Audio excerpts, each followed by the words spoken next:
Hey everybody, it's Mike from Monkey Fab. Welcome back. Long time no see, I know, but life moves along. So I was doing the Everlast review, and it's the Everlast 200 powertig 200 DV. Isn't that the same name as the Harbor Freight? Is it I don't know, but yeah, we got interrupted with the whole mess going on, and I just didn't think it was a time to be raising money for charity. But since the time has passed, and the level of discourse in the world has gone to trash, I thought, you know what, raising money for charities might be a good thing. And we're gonna, and then I made myself also a pledge to do that more often. So maybe I might do this once a month. But what I'll probably do is try to get a hold of HTP, my homies over there, and see what we can do about moving maybe an HTP raffle a month, and we'll just give the money away to some charity, because that's cool. And then people have a chance to get a nice machine, blah blah blah blah. So Everlast powertig 200 DV, we've done all the stainless steel welding with it, and it worked just great. I have, since it's been sitting here, I've been using it, and I've had two people swing by, and they wanted to learn how to weld, and I let them use this machine because it's, that low entry price point, and that's what they were looking for, and they both liked it. There's a weird little glitch that goes on when you, I think the regulator's messed up is what I do believe is going on. It's just, I think it's set at too high of a pressure, and when you initially hit the pedal to initiate your arc, it's super high pressure. You can see it in the line, it'll just an exhaust, so it spits out super high pressure argon, which takes and carries your arc across your workpiece, making a mess. You could probably replace the regulator, or maybe read how to adjust it. I don't see anything obvious going on there, but what you can do is just tap the foot pedal to get the gas flowing, and then go to your workpiece and initiate the arc. But that was the only real glitch I saw on it. You can see I've been using this guy right here, kind of dial it in. You can see some horrible stuff there and some not so bad stuff. Yeah, so so we'll throw some aluminum beads. I'll show you the little thing I'm talking about, and well, I can show you right now. Watch this. Turn this guy on. Boop. Take this right now. This is just like tissue paper, packing paper, whatever you want to say. And as you initiate the arc, see I'm just pointing it at this guy. Now once it gets going, then it doesn't do that. There's that initial, after the valve is closed, it builds up pressure in your initial one. You saw some black marks on that, and that's what it was doing. It was just kind of, the arc was getting carried with that little pressure blast of argon. So, like I said, just tap it, relieve the pressure, and then position yourself and start welding. That seems to work fine. So let's do some aluminum real quick, and I'll show you, hey, look, we welded aluminum, and you'll, wow. And then we'll come back and we'll discuss the specifics about how to enter for the raffle for this guy, and I'll probably look up to see what charity it's going to. It's a charity for kids that are really ill, and a friend of mine, they helped them through. They actually lost their child, and wow, that's got to be pretty tough, huh? It's like devastating stuff. But thank God there's a charity out there that helps people through those tremendously difficult times. So we'll. All right, so my buddy Brian sent me this video, and I'm going to insert it here. It insert's kind of awkward, just because I didn't watch the video. I knew when I watched it, I'd cry, and when I watched it, I cried. So I've been avoiding that, and I hadn't watched it till I actually inserted it into this video here. So please excuse my awkward transitions, but I think he makes a good point, and I'm glad that we can be working together to help this wonderful organization out, and God bless. So part of my awkward insertion of this into this video, but it was poignant and I wanted to include it. Thanks. Hey Mike. So just talking about Edmark Children's Hospice. They were the first people or first organization in the country to offer children's hospice, which is kind of cool, and they're local to us. But a couple things they do is they help out with the parents. They try to make it as easy for the parents and the family as they can, because time with the child, or the onboard child in some cases, is the most important thing. So they'll help out. They provide in-home nursing care. A lot of us, they gave us medicine and some supplies to help out at home. The nurses would come, they would remove the access port that we had to have installed on a weekly basis. They come in and check on us. They offered counseling services right after we found out, for us and for our other daughter. And they also supplied us like oxygen just in case we needed it. They had people come by offering to pressure wash our house. It's unreal how much they try to help out the family to just give you time with your child, or you know, just to help out, whether even if it just be emotional or mental. They're a great organization, super nice people. A lot of the nurses that volunteer for Edmark or work for Edmark are actually, they work with the local children's hospital, the King's Daughters. So they're not unfamiliar faces. It's kind of nice to see a friendly face, somebody that you know, come to your house to help out. So they offer a lot of things, even like perinatal care. They help with funeral planning. There's a lot of stuff that they do. I mean, they'll bring food to the house if you need food. It's tough around the holidays for a lot of people, so they really help out. They do drives to help out. They'll bring like Easter, they'll bring Easter baskets and some presents for kids on Christmas and that kind of stuff too. But we still see the people from Edmark to this day, 2 years later, after we found out, 3 years actually after we found out, 2 years since she passed. So just a couple little things they do. I won't say little, it's huge. It really makes a big difference in your life, to make it just one less thing you have to take care of or worry about. They'll even help you with financial planning. So it's tough though, I mean, for kids and like the siblings, and then for the family, just to have to deal with an impossible diagnosis, especially that early in somebody's life. Addie was only 4 when she was diagnosed, and she was 5 when she passed away. So it's tough. It makes it easier because sometimes there's happy endings, sometimes in our case not so happy, but it happens, you know. It's not our plan, but anyway, I just wanted to give you a little information what they do. They have a website. It's Edmark, EDMARC, which is named after the founder and his son, who both passed before their time.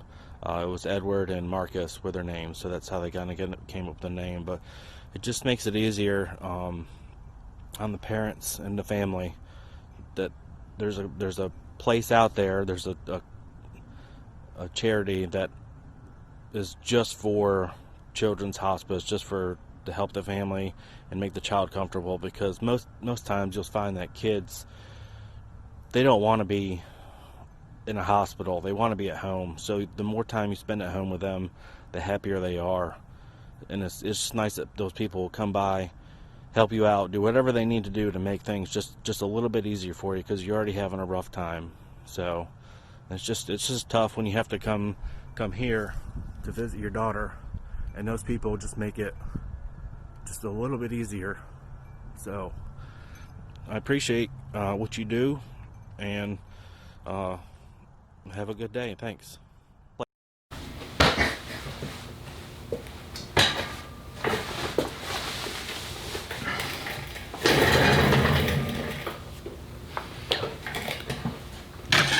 gonna make a square thingy. This is like old. You guys can see it's kind of not the best, but I don't want to waste aluminum. Waste not, want not, right? Right. Let's weld stuff. See how.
So yeah, you saw me. I welded aluminum.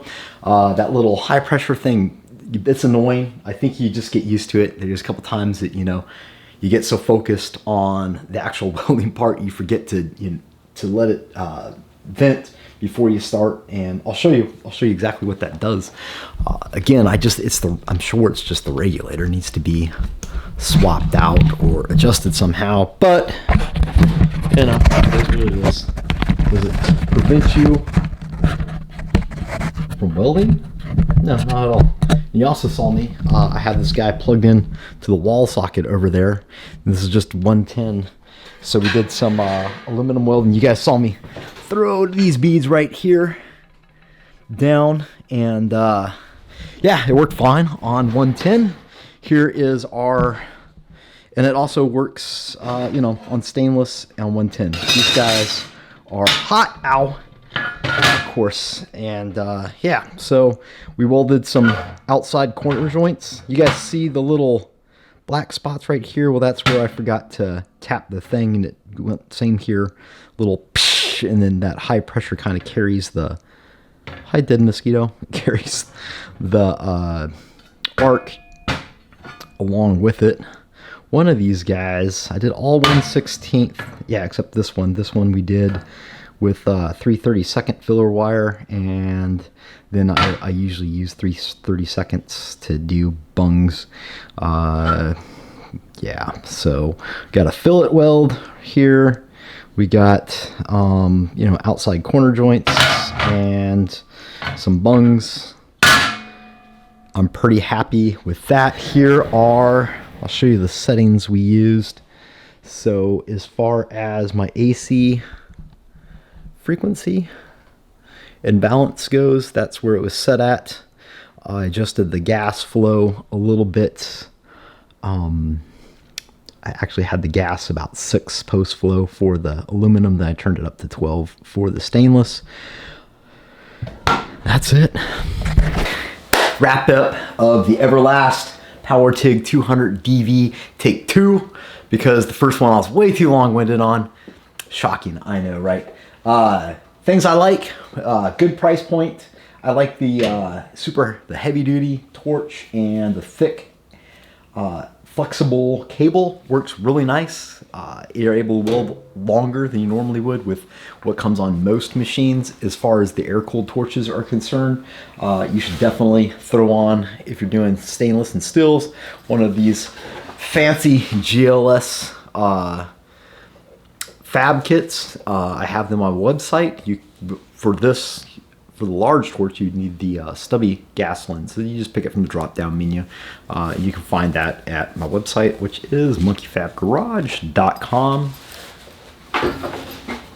monkeyfabgarage.com. So, things I don't like, that regulator. You could probably just buy another one. I'd probably get one of the HTP dual head ones, so you can back purge when you're doing that.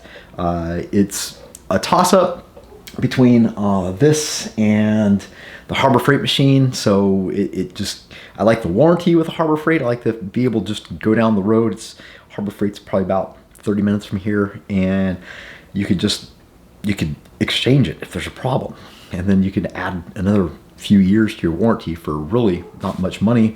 That's really hard to beat, and I do know people that have done warranty service with this, and they have to ship it, I think, to California. So I don't know how that works for you.